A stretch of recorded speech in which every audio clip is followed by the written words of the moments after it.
Je me remets entre tes mains.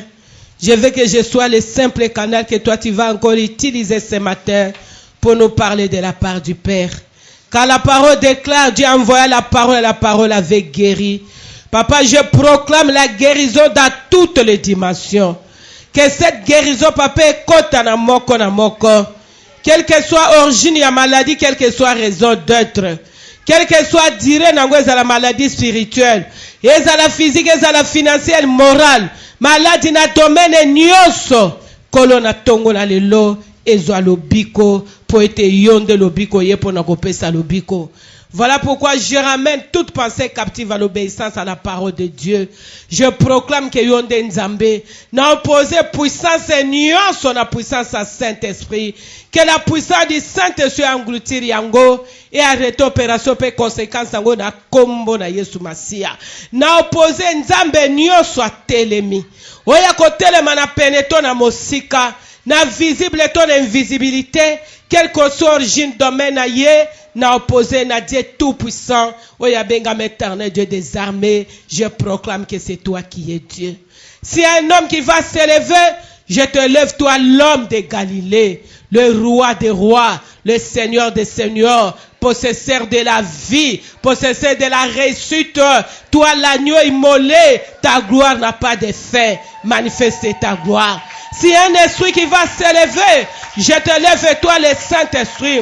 Car c'est toi qui relèves les défis et tu glorifies les pères. Tu vas relever les défis, glorifier les pères et témoigner Jésus-Christ afin que la joie et la paix soient notre partage et notre bénéfice dès maintenant jusqu'à la suite du temps au nom puissant de Jésus-Christ. Amen. Amen.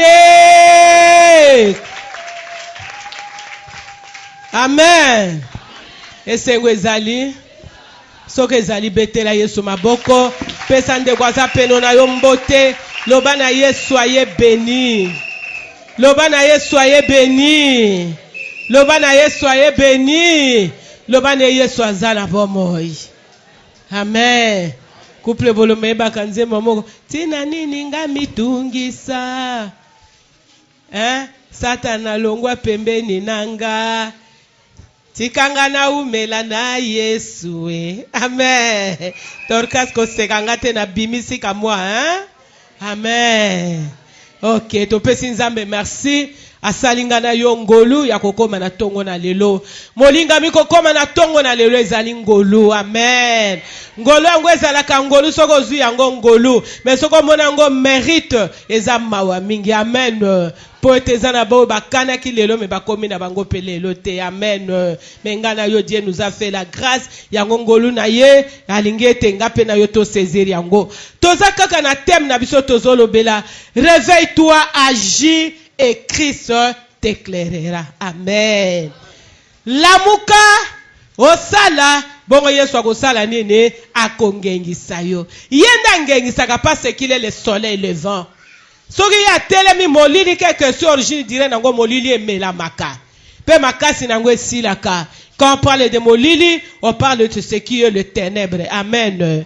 Maman likamona biso ezale lotolobi, lève-toi, agis pour une destinée glorieuse. Lève-toi et agis pour une destinée glorieuse. Tellement osala pona bozalisi o ezali ya lokumo. Amen. Lève-toi et agis pour une destinée glorieuse. Amen. Toko amen. Toye bakobikisa yo ko vanda. Amen. Yo ko vanda nani berger Eric akotanga na biso tokotanga na mukanda ya rue tokotanga nyoso na mbala moko po le tozana makambebele akosala berger Eric tangela biso rue 1 verset 1 à 19a tangela biso yango tobikisi yo vanda po teza mulayi. Rue 1 verset 1 à 19a Je lis au nom du Seigneur. Amen. Du temps des juges, Natango ya ba juge. il y eut une famine dans le pays. Nzale yaki makasi na mboka. Un homme de Bethléem de Juda partit avec sa femme et ses 2 fils Mobali moko ya mboka Bethlehem ya Juda kendeki na mwasi ne pe bana ne mibale. pour faire un séjour dans le pays de Moab. Po ete bakende na mboka ya Moab. Le nom de cet homme était Elimelech. Komo ya mobali wana ezalaki Elimelech. Celui de sa femme Naomi. Komo ya mwasi ne ezalaki Naomi. Et ses 2 fils s'appelaient Maclon et Kiljon. Bana ne ya mibale moko azalaki komo Maklo moko Kilja. Ils étaient Ephrasiens de Bethléem. Bazalaki batu ya mboka Bethlehem ya Juda. Arrivés au pays de Moab, ils y fixèrent leur demeure. Tango bakomaki na mboka Moab balobi tovanda awa. Elimelech, mari de Naomi, mourut. Elimelech azalaki mobali ya Naomi akufaki. Et elle resta avec ses 2 fils. Atika na bana ne ya mibale. Il prit des femmes moabites, Babalaki bana basi ya mboka Moab. dont l'une se nommait Orpa Moko komo ne ezalaki Orpa. et l'autre Ruth. Mosusu komo ne ezalaki Ruth. Ils habitèrent là environ 10 ans. Bavandi kuna na mboka Moab mbula zomi. Maclon et Kiljon mourirent, Maklo na Kilijo pe bakufi. aussi tous les 2. Bango mibale. Et Naomi resta privée de ses 2 fils et de son Naomi mari. azangi mobali na ye pe bana ne ya mibale. Puis elle se leva, Bongo Naomi atelemaki. elle et ses belles-filles, Elongo na babokilo ne mibale. afin de quitter le pays de Moab. Balongo na mboka Moab.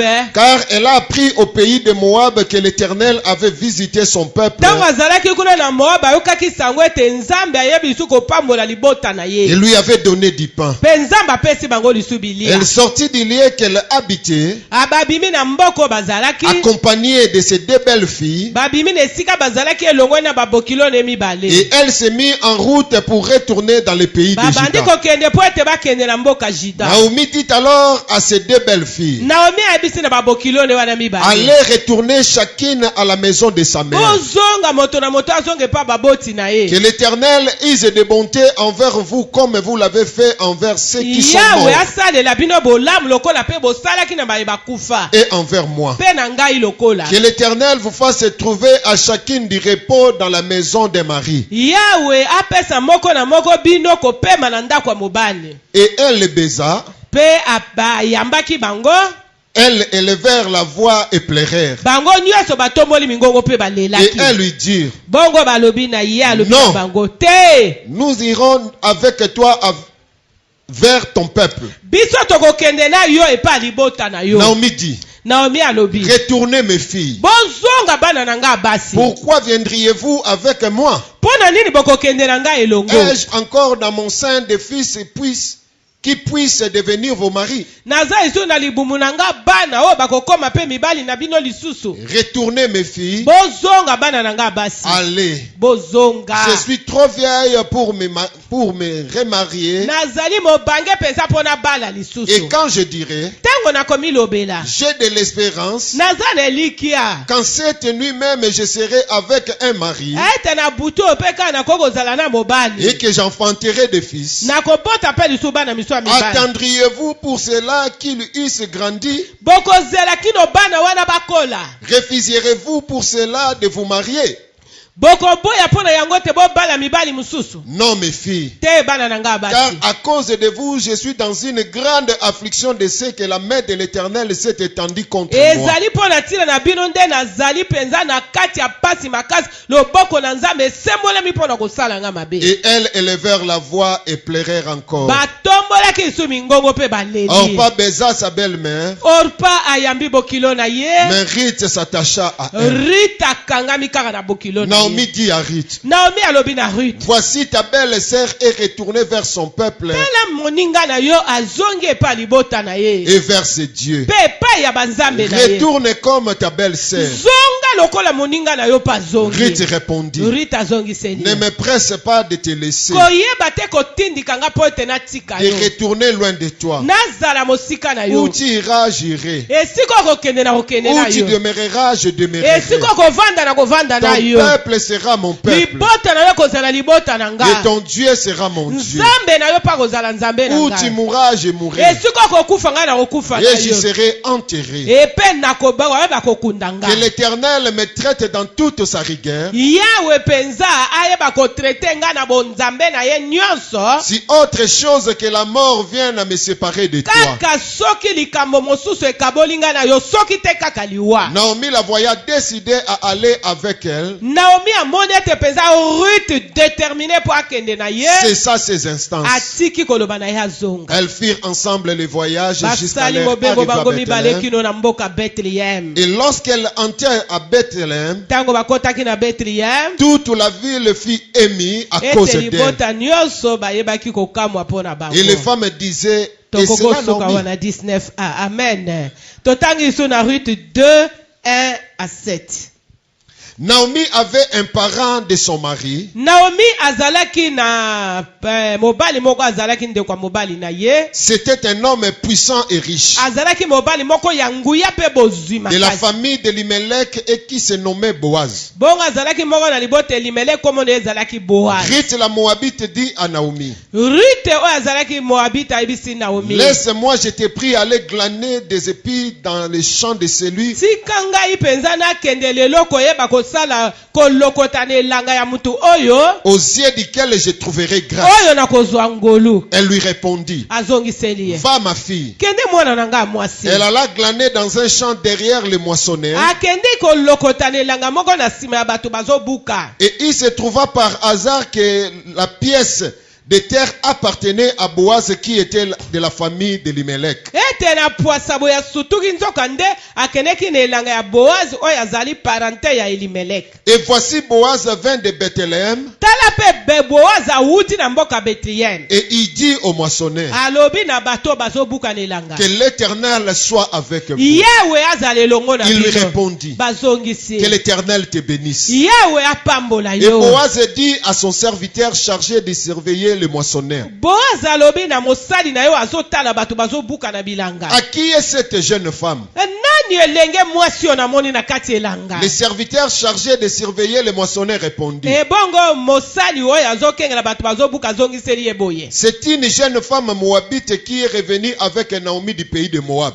Azali elenge moko ya mwana mwasi ya mboka Moab oyo bazongi na Naomi kouta na Moab. Elle a dit, Abakisi permettez-moi de glaner et de ramasser des épis entre les gerbes. alobi ete bopesa nga nzela soki nakoki kolokoto ezokweya mpe kokende kobuka bino bobosani na kati esika bozobuka Derrière les moissonneurs. na nsima ya bato bazobuka. Et depuis ce matin qu'elle est venue, Banda tongo ya yaki elle a été debout jusqu'à présent. atikali ya kotelema kino Et ne sikoyo s'est reposée qu'un moment dans la maison. ye avandi ata mokete na ndako. Amen. Amen. Beta eloba na Nzambe maboko.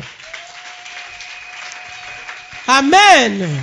Mama likamo na biso elobi, lève-toi et agis pour une destinée glorieuse. Telema osala pona bozalisi oyo ya nkembo. Amen. Tomoni a verbe lever. Tomoni so balobi réveille-toi. Toki te ono so mombu na Nzambe azoloba soki olamuki po eza pona kosala action songolo. Amen. Eza pe na bato musu balamuka kasali na ye lokote. Mazwaki ngolu ya nini ya kolamuka. Parce que laisse-moi te dire kolamuka c'est une grâce. Eza na bato balala kape balamuka raté. Mais mususu marga zwaki na ye ngolu ya kolamuka. Mais elle n'a rien fait. Il n'a rien fait. Yé balobi eta balobi mosa Nzambe baka réveille-toi et agis. Et il y a une condition. Pour être écrit ça éclairé, yo, tu dois agir. Soko la mouki ou agir. Toi, tu dois faire quelque chose. Il y a aussi les gens qui agissent, mais n'endengue ya mabe. Mais ici, quand nous disons d'agir, c'est agir dans les biens. Christ ne peut pas éclairer, moto azali ko agir n'endengue ya mabe. Il faut agir bien. Soko soutem nanga tolobi, lève-toi et agis pour une destinée glorieuse. Ngaina yo tozana bozalisi. Dieu nous a créé pour un but. Bito nzamba kela ngaina yo. Esengeli kokisama. Amen. Bito esengeli kokisama. Il y a la part de Dieu. Il y a aussi ma part. Il y a aussi ta part. Ozo qui n'a destiné. Mais ça ne sika moko yo telema. Ozo ko poussa na te. Oko kende okoma kuna ndenge nini. Ezape na ba mususu. Na nzamba ke parce que la Bible nous dit l'Éternel Dieu a pour nous les projets de paix, de joie et de bonheur pour nous donner un avenir meilleur. Sauf le diable dans un projet Yamabé. Et j'ai toujours dit, si on te combat, on ne te combat pas toi en tant que telle personne. L'ennemi combat à ta destinée. L'ennemi combat au Yokozala. Et ne combattre yote. Les frères de Joseph, ils ne combattaient pas Joseph, ils combattaient Moloti na bandoto, makambo ya loti pour la nini et salamate. Si tu vas marcher avec ça, tu vas réussir. Si tu vas marcher avec ça, tu vas arriver à ta destinée. Il faut voir quand on te combat, non, on ne me combat pas moi seul, mon combat a ma destinée. L'ennemi a eu un problème na ye, okomate si kanzamba lobaki okoma. Amen. Lève-toi et agis. On peut se lever, mais on n'arrive pas à la destination. Réveille-toi. On a une décision d'agir. Mais le problème, c'est qu'on commence na destination.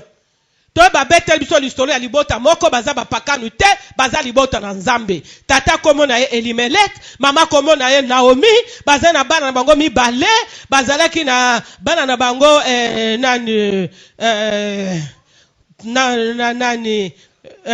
Maclon na Kiljon. Maclon et Kiljon. Bana na bango mibale. Ezai constitué na libota wana. Papa komo na Elimelech. Comment papa na Elimelech est là si mon Dieu est roi? Je crois que je n'ai pas oublié. Comment ya maman na ye Naomi est là si ngolu gracieuse? Comment ya moi na bango Maclon est là si maladive? Qui est maladive? Maladive. Bongo ona mususu wana. Comment na ye est là si plaintif, hein? Moto ya yima kaka. Yoka explication ba kombo wana. Un jour l'homme de Dieu avait dit, il faut faire beaucoup d'attention avec les noms. Et dans les noms, il y a les liens. Tala komba muto yozwa. Ba peso vi na yeza kandenge nini. Soko moni vi na yeza ki mabe. Banda ko combattre kombo. Lia ya kombo ko zwanga ite. Ponga na kotu na kati ya Yesu. E libota na kiminzala. Libota na Nzambe kiminzala. La Bible nous dit. Malé na muto azwa kino luka sekuru wapi na Egypte. Liboto ya Nzambe. Oh, nous devons marcher avec une phrase qui dit Nzamba la kwa loba, je ne t'abandonnerai pas, je ne te délaisserai jamais. Quoi que cela arrive, faut que Nzamba tikingate. Ngolo na Nzambe pona nga esilite. Mawana yepe komi na sukate. C'est que je sais likambo ye Nzamba tikingaite. Bango ba monika mwanzala. Oh, liboto batiki Bethlehem. Bethlehem la kisi mboka ya lipa. Liboto yezoki mboka ya lipa. Pour kende na mboka Moab, mboka ya malédiction. Les Moabites, baza bana nani? Et pas les serviteurs. Les Moabites baza bana nani? Moutaloma nous sommes les vitalo. Pas toi tu prêches déjà, non. Les Moabites, ce sont les enfants de qui? Waouh. Non, pas toi. Les Moabites sont les enfants de qui? Oui. Bana nani? Bana Lot, très bien. Qu'est-ce qu'il y a? Pesa 2000 francs dans le sac nanga. Betela yesu maboko. Donne la 2000 francs dans mon sac. Amen. Baza bana Lot, baza Moabite na banani. So yebi mususu wana tena longoli 1000 francs. Baza mabota mi balete. Bana Moabite na banani. Pas toi. Na banani? Nana gobakisa bakabola 1000 francs. Oui. Bana nani? Amonite. Amonite, très bien. Pesa 2000 francs, donne à l'autre là-bas. Oh, bakabola, pas se répondre moi comme moi. Mais oui, non? Oh, qu'on a 2000, hein? Ya yobi misaka 2000 la wopesa. Ato offrande à 2000 obi misaka te. Que nanga makamu na tongo. Qui donne les. Donne ici 2000 francs, là-bas 1000 francs. Ajoute aussi, l'autre là aussi 2000 francs. Amen. Pour ma petite réponse, moko. Amen. Ok. Bazo kene na mboka yo ya bana ye inceste. Bana yo lote abota na bana na ye. Bana ya malédiction. Liboto ezolongwa na mvili ya lipa. Ekende kuna, la Bible dit malheur na mutazo ke nokoluka secours wapi na Égypte. Toi un enfant de Dieu, un enfant béni. Moi noyo, Yesu Masia, papa na yo kolo na bozui, kolo na nyonso. Mais tango makambe ya ke nokoluka secours wapi. Amen.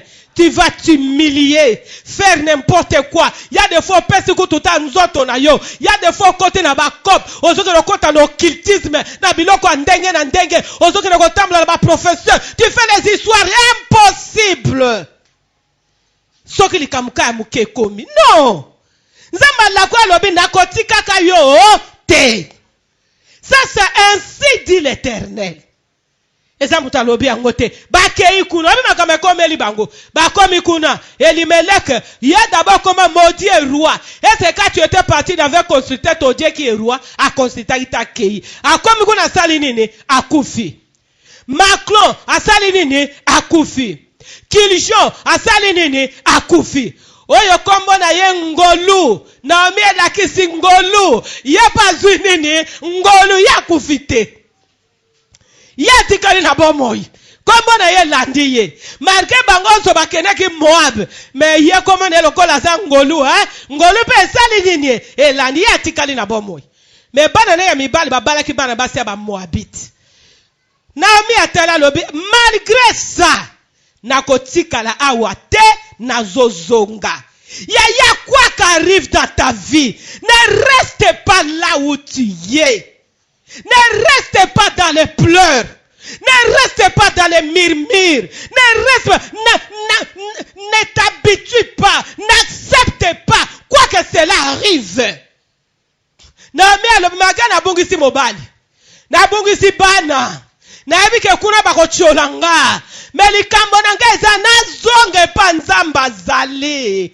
Nazonga epa nzamba zali. Nzambe wana zana makoki. Soko zonga epa ya nzambe. Je vais tout casser pour recommencer avec Dieu. Je vais casser ma déception. Je vais casser mon humiliation. Je vais casser mon opprobre. Je vais casser ma maladie, quelle que soit sa douleur. Je dois rentrer et pas yo nzambe azali. Naomi a pris la décision. Je ne vais pas rester dans Moab.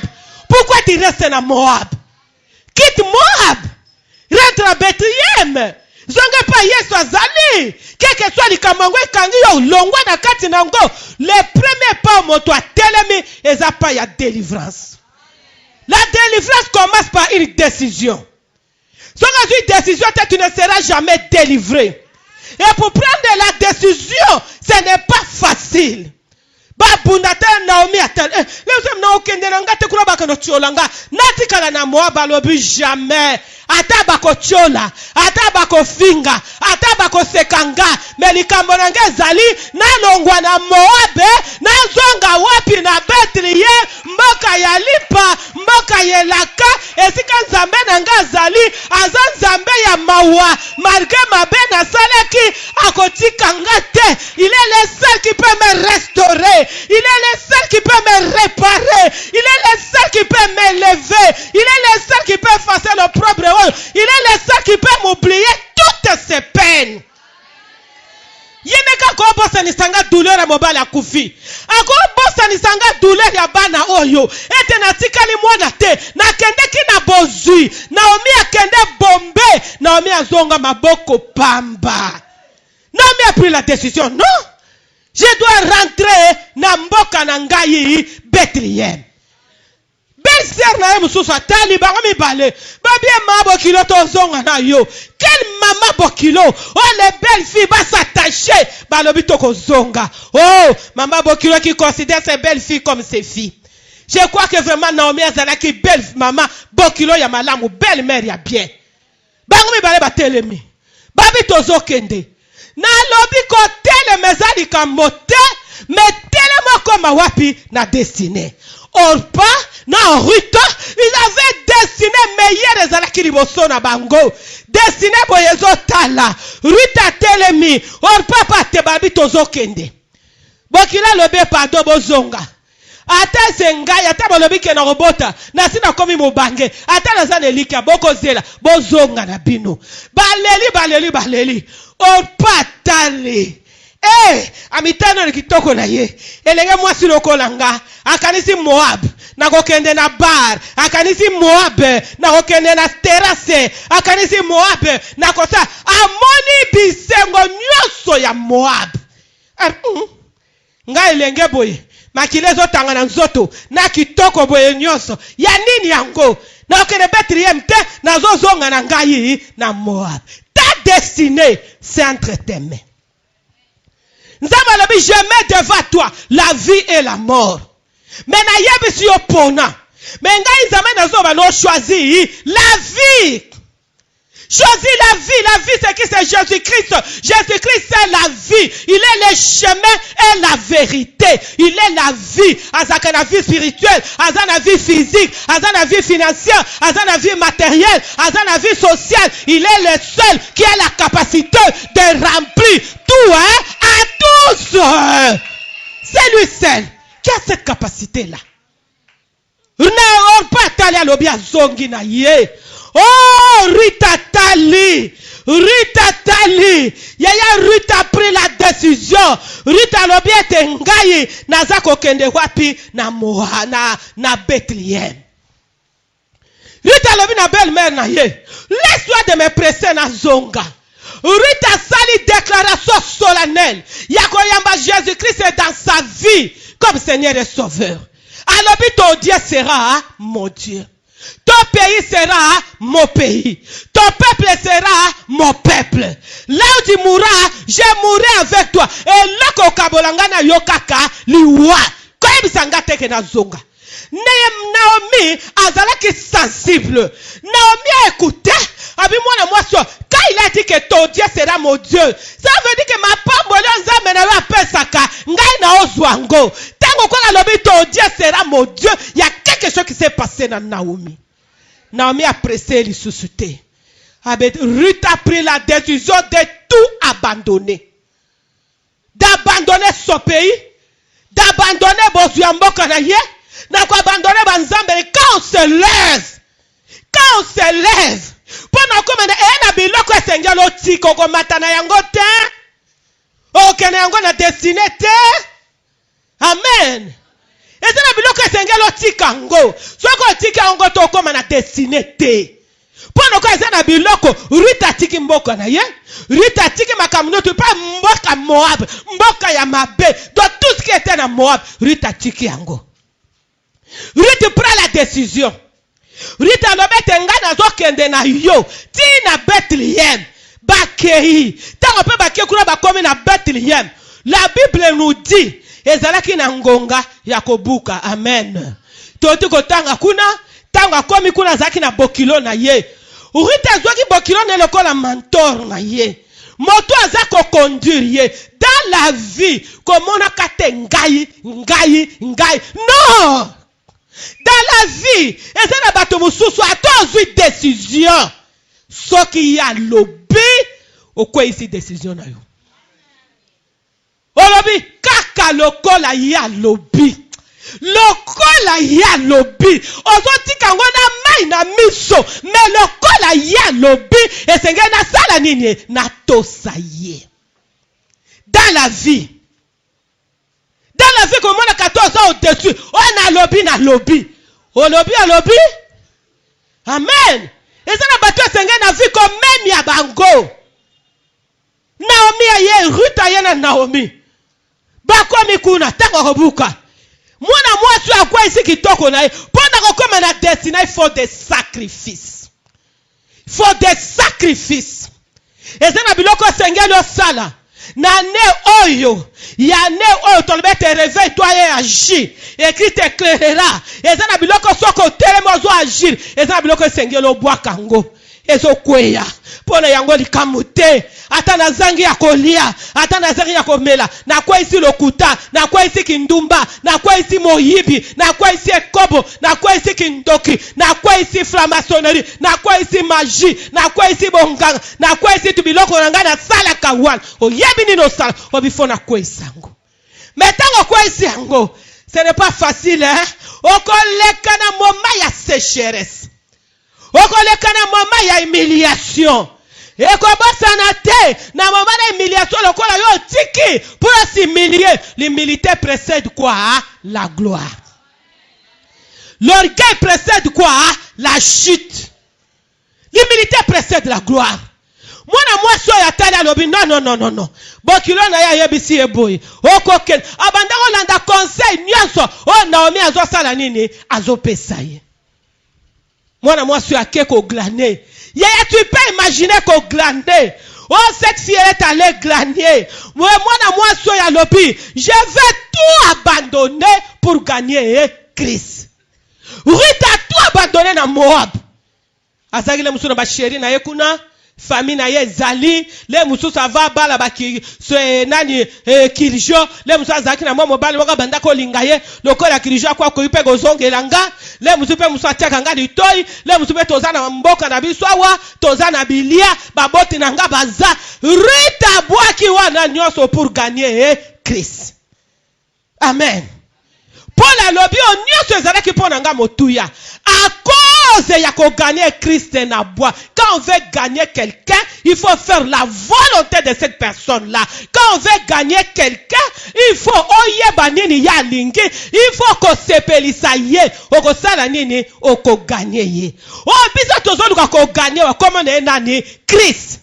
Car celui qui est clair mokili mo meza na kati ya molili soki o gagner ye aye na vino il va t'éclairer. Ruth a tout abandonné. Abina gagné Christ. Christ osoko gagné bazaka na lolendo te. Christ osoko gagné faut ça la volonté na ye. Christ azalaki na mentor na ye Naomi. Yete Ruth azalaki na mentor na ye Naomi. Naomi Ruth abimi na tongo. Mboka pa mo père. Ah mama bokilo. Tikana kende ko glaner. Une jeune fille. Ezana ngai. Uyebi niveau na ngate. Na te kanguba. Oza niveau nini? Amen. Oza niveau nini? Niveau ya Yesu Yeka koma na ese level kola ba kombo nyonso. Rita kiti. Abina situation to ena mama bokilo. Toza ne langate. Basa kuna diza. Na kene ko eza période batu baza kolongola. Za mesa ban Israël. Soki bozo buka kolongola nyonso tute. Tika pe bo bazangi bilanga lokola soko zolongola masango kolongola nyoso tute tika tamiba po bato pe bazangi baya koglane. Amen. Tangwa koglane ale akopambola yo. Amen. Nzamba pambola mukole langa oyo epo pezo kwe ya kolokota kate mama soko ke kosomba fufu wana baseti kala katike na ba mama bipupula yo na ba poussière nyonso kozwa boniko. Amen. Yo zimbo soma saka fufu ya zuite. Soko somi makala bakaba. Tikela bango wana nse. Yo, boyungula. Bazo yungula ba ozwa bonoke na basenge wana nyoso wapi. Amen. Amen. Tikela bango. Bani ze bazaki na likamona. Bana bazo buka. Bazo tika. Ruth na yo akei. Sikoko glane na kati elanga wana. Nzoka ne yaya. Yesu alobie, il est le chemin. Oh, soko yami ye. Akobanda kotambwisa yo. Akotambwisa yo. Aujourd'hui, nous avons les mentors. Tozali boso na Saint-Esprit le kinyonso. Ngatango nyonso na tosaka molimo na Nzambe te na longa kate. Amen. Na kwa discussion na okata lobi na nga sala bo j'obéis dans l'immédiat. So na ke loko j'obéis dans l'immédiat. Po bambala nyonso na tosa yete na longa te. Tana lobi na ko sala na sima ezala pasi ponanga. Fais ça dans l'immédiat. Ete mwana mwasi akei. Na bokilo akei na elanga. Batu bazozu bo baza kolongola bilongo elanga ngo ya kesu ko elanga ya nani ya Boaz. Donc, Yaya, quand tu prends la décision, quand tu te lèves, quand tu abandonnes tout, ce n'est plus moi qui vis, c'est Christ qui vit à moi. Quand Christ vit à toi, il conduit vers la destinée. Quand Christ vit à toi, il change l'impossible les autres comme possible. Ruth a fait une déclaration solennelle. Ruth a accepté Christ dans la vie. Ruth a abandonné Nyonso. Abi Yesu zwa esika. Yesu tambwi sangai. Bokiona bisie. Comme na tango ko bokuluya ko bazo buka. Abi na kei. Esika na ko zwango. Tu peux imaginer une jeune fille qui accepte. Owi kezana batu mususu bakutana na mibali na vie. Kaka le musu abanoko no teka ngube. Amen. Ezala mwana mwasi moko bo aza pembe ayemba ka komo na esoki nani. Bazala ka bonne.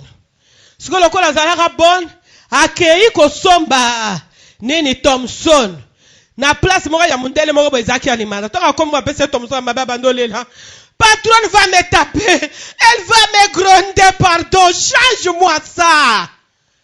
Mundele atali na kitoko na ye habisi al petit travail wa ma patronne n'aime pas ça, elle va aller me gronder. Mundele atata lui bon, désormais toi aussi tu seras patronne parce que tu es obéissante.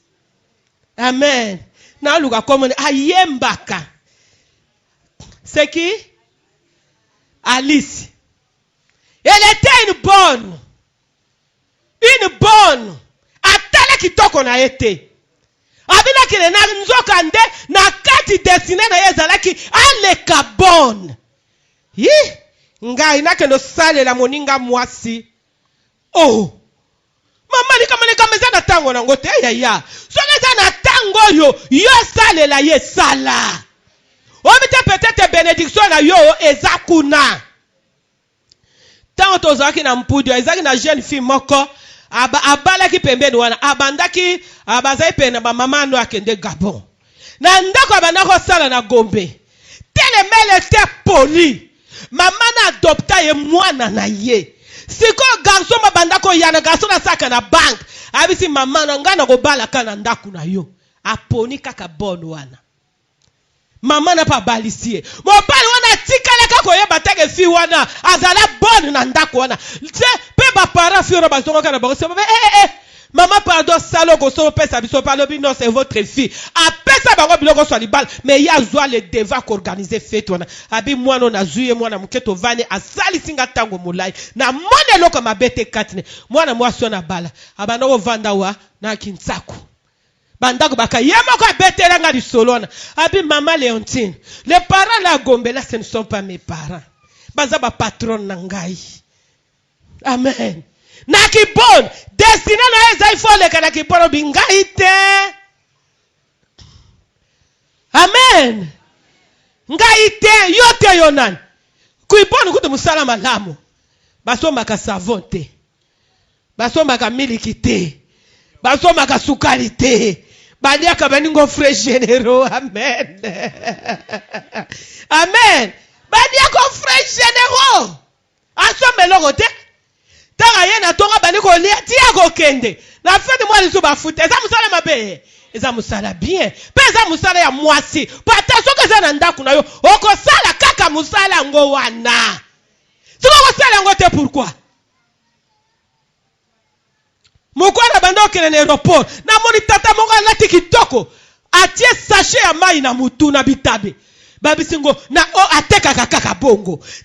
Batu baso sombele mai atole bakoko soma mai wana mobali kitoko bo alati pia atie sachet mai ya opir na mutu tala bato so na bis mai bale bateka ka bongo pa baza na mwasi na bana yokute lokote ngai na niveau na ngana te oza na niveau nini oza na niveau ya 0 parce oza na kana niveau ya C olinga ko yebete ni a pas le soit travail il y a seulement bateau ndabe il n'y a pas de babani il n'y a pas de son métier il y a seulement de sortes gens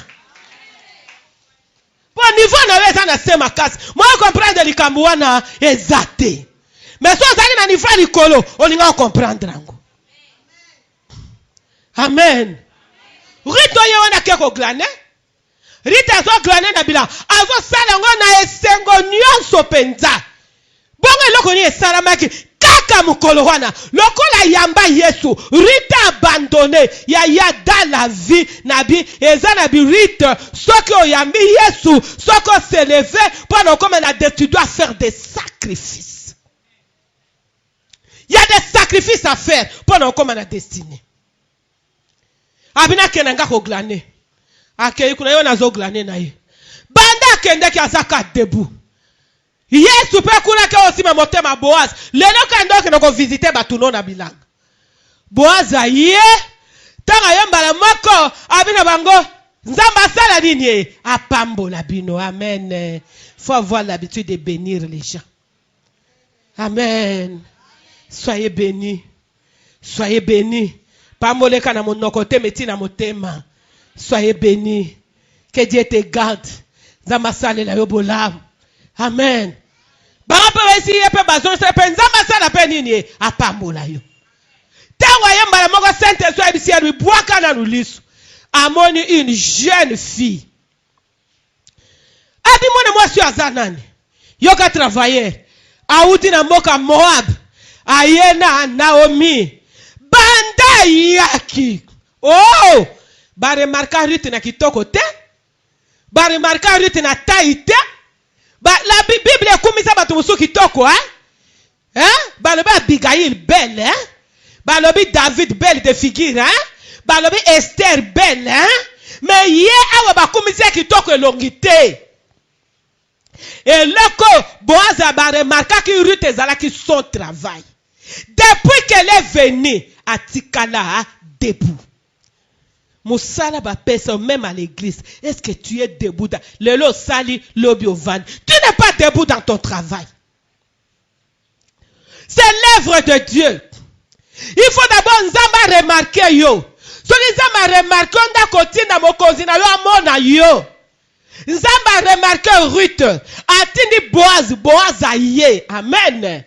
Albi une jeune. Albi abuka kakawa. Il est déjà assis à ukaki sango à Naomi. Assis à ukaki sango ya Ruth. Bolemo ya salaki. Amen. Ba remarquer Ruth. Ba remarquer pona kitoko na ete. Ba remarquer Ruth pona nini? Pona musala. Pona musala. Ruth ya kutani na Yesu. Ruth Yesu abani kotamwisa ye. Tango Yesu abani kotamwisa na ye Ruth yo.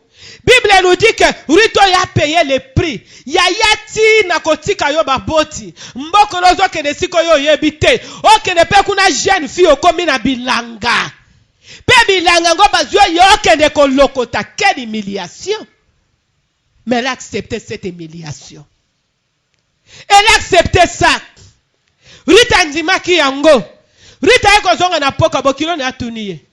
Oglana ki wapi yo? Abi nilanga mutu moko boye. Babenge Boaz. Wana zana droit ya kobala yo. Amen. Azana droit ya kosala nini ya kobala yo. Wana bazana droit. Ok. Isiko abandi ko pesa Ruth conseil.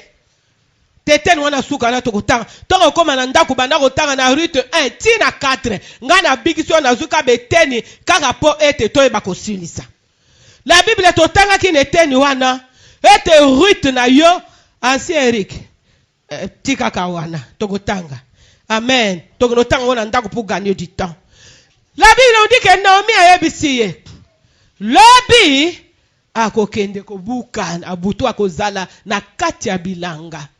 Siko yo okokende na butu wana. Amen. Longola robe no sukola pakola mafuta, je ne commente pas sur là. Nazo commenter ka siko yo Ruth atosi Naomi. Ake petit na butu aloboko ken okoluka soka le ameli. Okolukola na makolo na ye. Tango akola mukatuni nani olobinga Ruth. Bongo ko sala makamno so akoyebisa yo. Ruth yo katoli. Amen.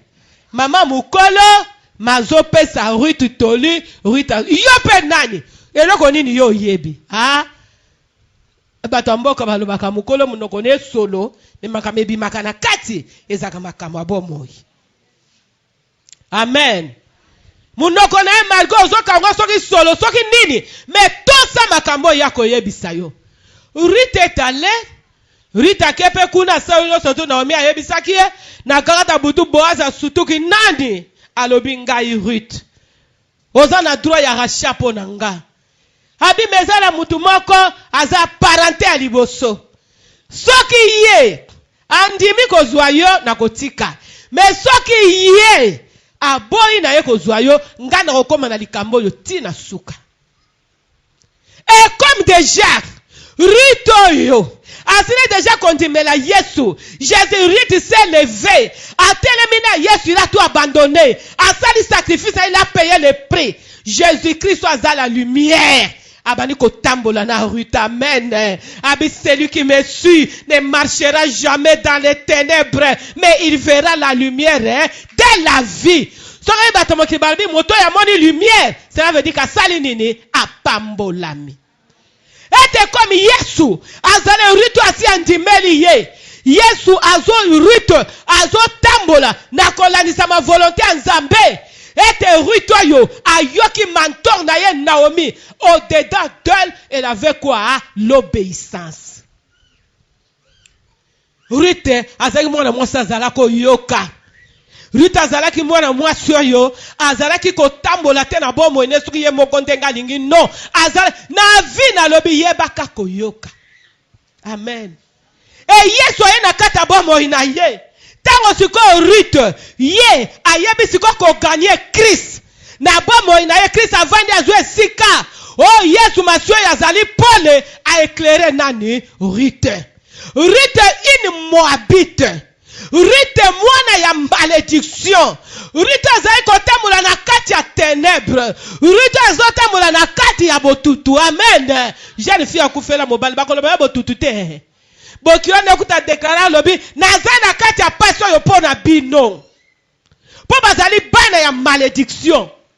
Bokina lobi ke passion na moni na bukisa bo po bino toyeko bala bino mbana ya malédiction oyo.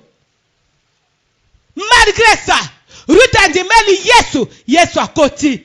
Secondi meli Yesu Masia na kati ya bomo ina yo ato uta na libota malédiction. Jésus-Christ soit éclairaka, il va changer la malédiction à la bénédiction. Soki na libota na ba mona kanzela te, libota na ezala kaka molili. Jésus-Christ c'est qui est la lumière, akoba ko éclairer yo. Naza kotato la na tongo la lelo. Oyo moko za na kata libota malédiction. Lokolo ndimeli Yesu Masia, je déclare que tu passes de la malédiction à la bénédiction. Au nom puissant de Jésus-Christ, nakati aliboto yo, bato ba mona kanzela te, bakoma kana destiné te, mais à cause ya Yesu Masia, Yesu azali ko éclairer yo, Yesu azali ko éclairer yo, ozo mona nzela, ozo mona mosala, ozo mona élévation, ozo mona grandeur, ozo mona la vie, ozo mona le succès, ozo mona la gloire, ozali ko hériter, ozako kende, ozo koma liboso, po etondimeli Yesu, yo yebi kotelema esika bato basukaka yo zo sukate Yesu ndazo tamwisa yo Yesu azokomisa yo nani destinée glorieuse et Ruth oh kutu nzambe bana ya malédiction mais à cause ya Yesu Masia nzamba changea makambo. Amen. Quelle que soit ton origine lobe etalingate et quel que soit esika na utaki etalingai te. Problème nanga na nzimeli Yesu. Problème nanga na telemi. Problème nanga na ke destiné. Amen. Ruth Yesu Masia a éclairé ye. Yesu a tambouisi ye. Ruth amoni nzela. Oh, il y avait des jeunes filles na kata Jérusalem. Na tango wana faut bala mwasi kaka za la vierge. Amen. Mais lokola Yesu akoti na kati ya vie ya Ruth. Oh Ruth azalaka fille ya bota te. Mais Ruth azalaka une veuve. Vous pouvez imaginer ça. Une veuve qui vient hériter. Li balo bana basi ya mboka Jérusalem bazose. Balo un homme puissant et riche.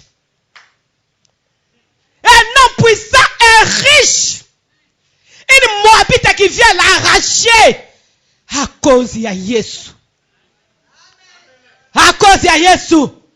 atelema lobi na kosu orpa zonga na ndaku orpa zonga na banzambe na ye me Ruth lobi nga na kozonga te na kokende kino na suka tolobi anoyo lève-toi otelemi malamu me koma kino na suka tambola na Yesu yende lumière Yesu akoba ko éclairer yo Christ va changer de l'impossible à la possibilité. Oh, comme j'aime les 5 filles de Théophlochad. Amen.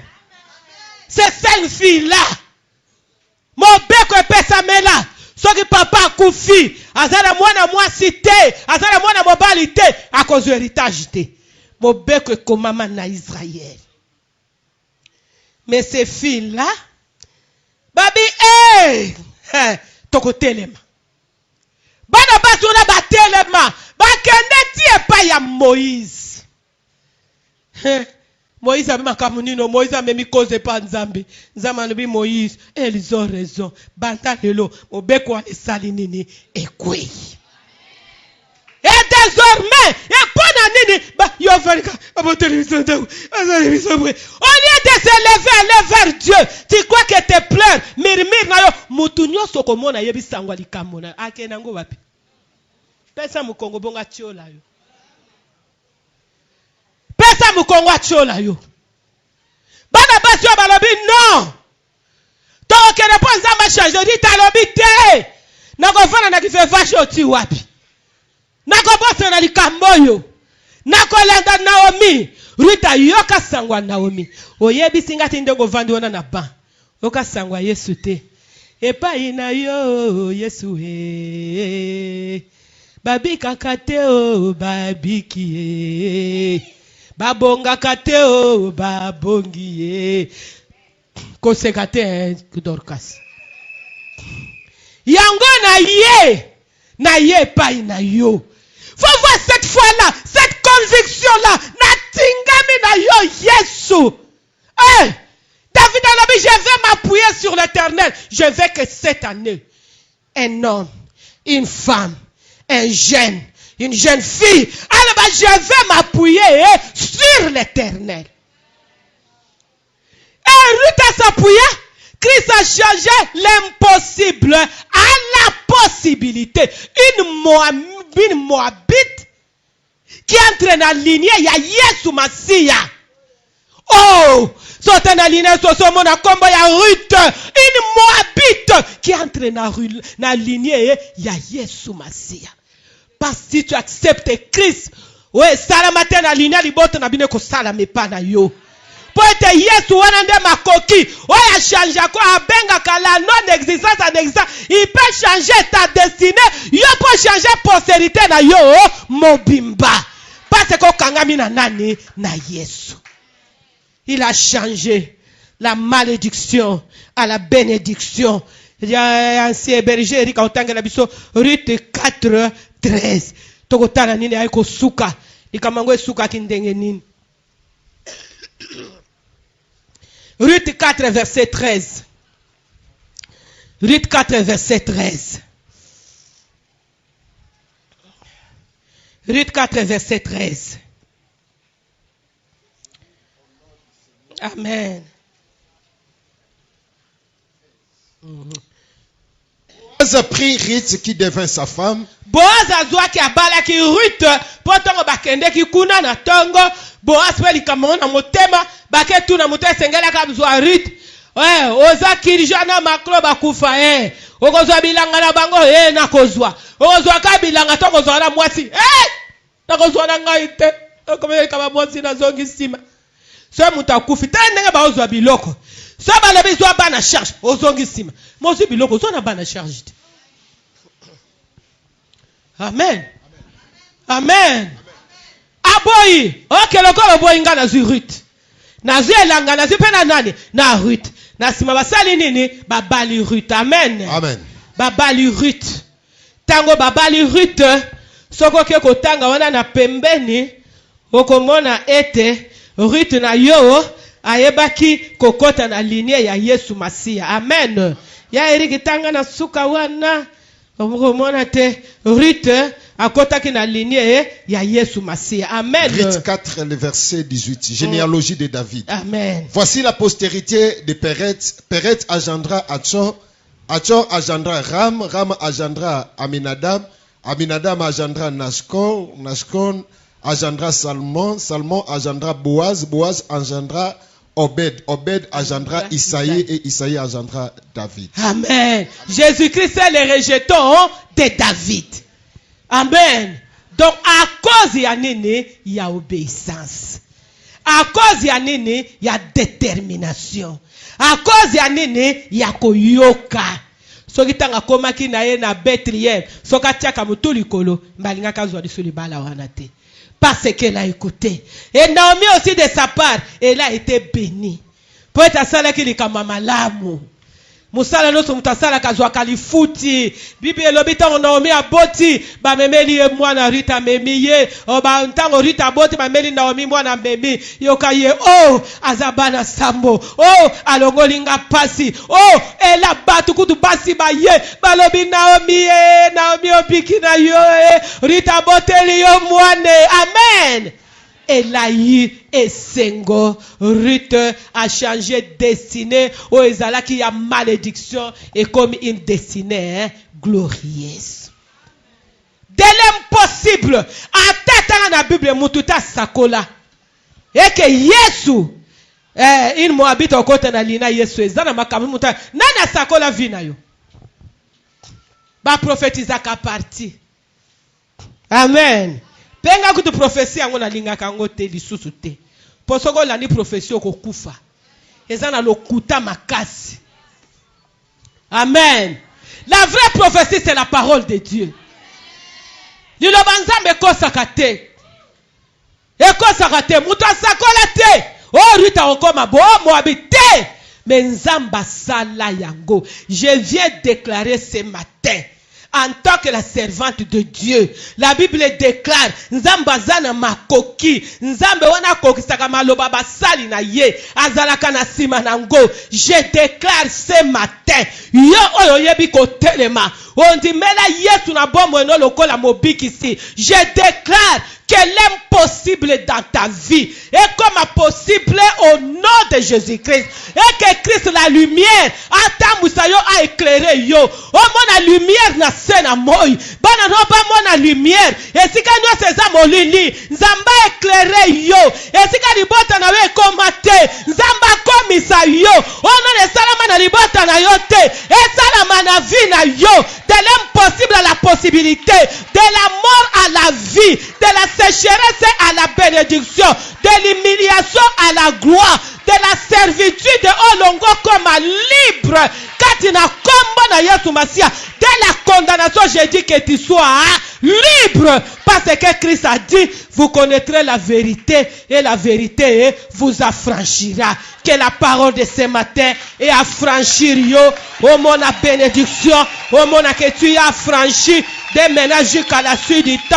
Na domaine nyo soit vina yo. Christ a mona yo. Christ a tamola na yo. Christ a aidé yo. Christ a salé la yo bolamu. Katina kombola. Amen. Amen. Ezala mutazali libéré na tongo na lelo. Betela Yesu maboko. Yesu maboko wane za ya yo. Yesu nalingira mona litatoli wana. Yesu nalingi ko vivre yango. Yesu nalingi ko tatola yango. Yesu nalingi ko célébrer yango. Amen.